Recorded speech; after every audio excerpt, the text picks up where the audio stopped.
JRS Music presents पापा दिहले दोहे जगारी मनीष चढ़े ना ऊपर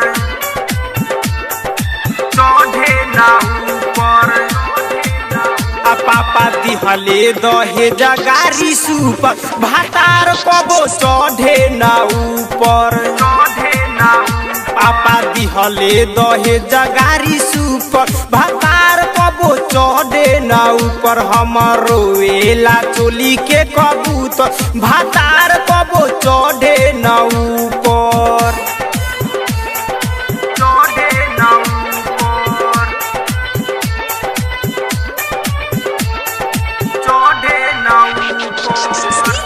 मनीष ज्योति रिकॉर्डिंग स्टूडियो लखनऊ।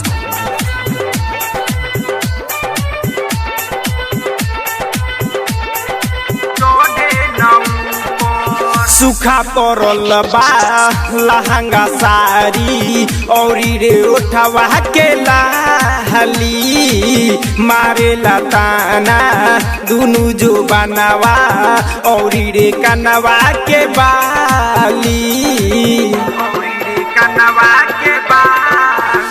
कहियो ना से न हमर लूजर भातार कबो चढ़े ना ऊपर पापा दिहले दहे जगारी सुपर भातार कबो चढ़े ना ऊपर हमरो वेला चोली के कबूतर भातार कबो चढ़े ना ऊपर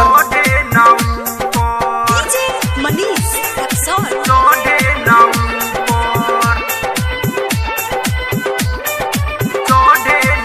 विनय बेदरदी बनेला फरजी से जिया पसंगे हिलेला राइटर रामाकांत मुनील हमर यारवा तरो जो मिलेला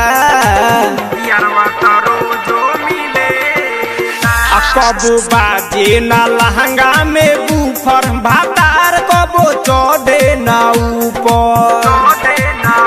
पापा दिहले दहे जगारी सुपर भातार कबो चढ़े ना ऊपर हमरो वेला चोली के कबूतर भातार कबो चढ़े ना ऊपर। ज्योति रिकॉर्डिंग स्टूडियो लखनऊ।